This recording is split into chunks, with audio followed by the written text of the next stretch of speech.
नमस्कार दोस्तों, हमारी आज की कहानी है बहू के ऑफिस में देर हो जाने की वजह से सास ने मारा ताना। बाद में जो हुआ देखकर सब चौंक गए। कहानी पसंद आए तो चैनल को सब्सक्राइब जरूर करें। मम्मी, आज मेरी एक प्रेजेंटेशन है, मेरी सफ़ेद कमीज कहाँ है? रितेश अपने कमरे से चिल्लाया। बेटा, वो तो प्रेस को दी ही नहीं बहू ने, शांति जी बोली। ये नीति भी ना, अब मैं क्या पहनूं? नीति नीति, रितेश चिल्लाया। हाँ, क्या हुआ? नीति रसोई से बाहर आ बोली। तुमने मेरी सफ़ेद कमीज प्रेस को क्यों नहीं दी? रितेश बोला। मेरे सामने धोबी आया ही नहीं तो कैसे देती? रितेश, जैसे तुम ऑफिस जाते हो मैं भी जाती हूँ, हर वक्त घर में तो रहती नहीं। फिर मुझे आया अभी 6 महीने हुए हैं, उससे पहले क्या कपड़े प्रेस को नहीं जाते थे? नीति को रितेश का चिल्लाना पसंद नहीं आया तो वो थोड़े गुस्से में बोली।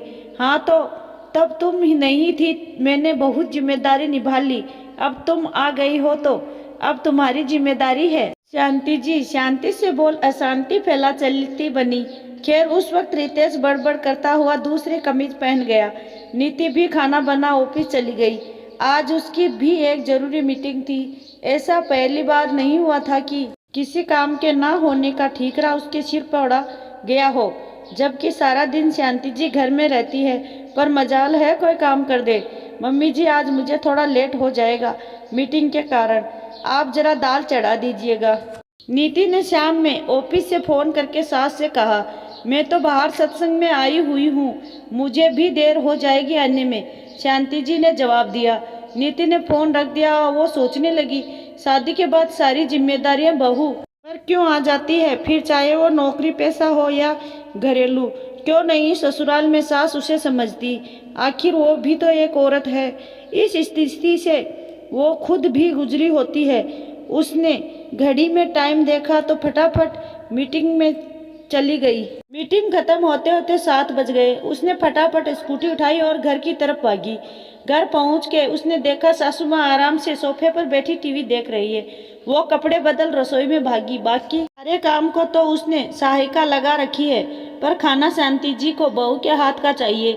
रसोई में आकर उसने देखा दाल नहीं चढ़ाई गई थी। घड़ी में 8 बज रहे थे। रितेश कभी भी आ सकता था, उसे आते ही खाना चाहिए होता है। दाल बनाने का विचार त्याग कर उसने आलू मटर की सब्जी बना ली, क्योंकि दाल के साथ भी एक सब्जी बनानी पड़ती।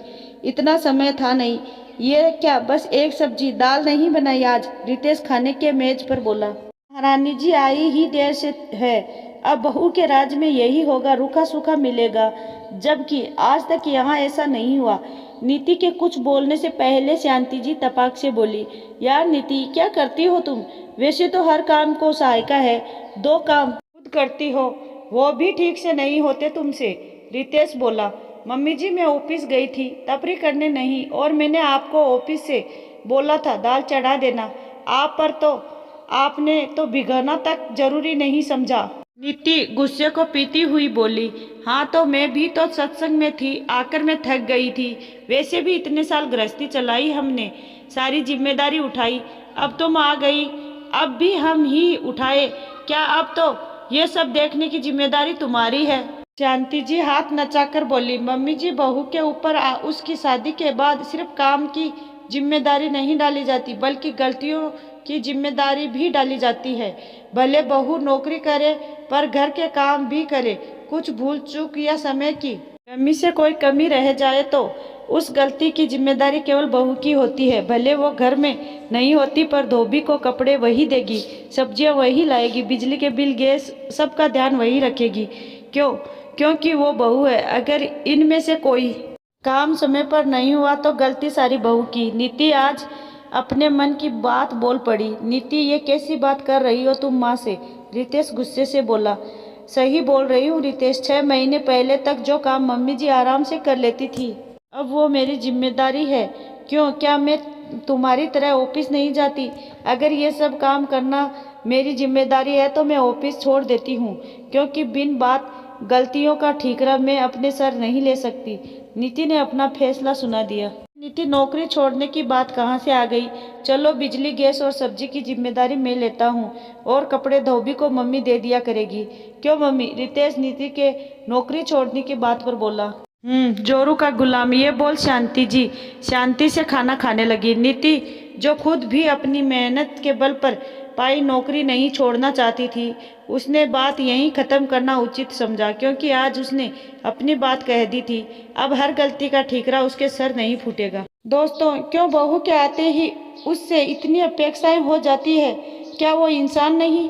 क्या उसके आने से पहले किसी की जिम्मेदारी नहीं थी? किसी से कोई गलती नहीं होती थी? फिर क्यों उसके आने के बाद सारी जिम्मेदारियों के साथ साथ सब गलतियां भी उसी के हिस्से आती है? क्यों नहीं उसे बिना बोले सम्मान मिलता है?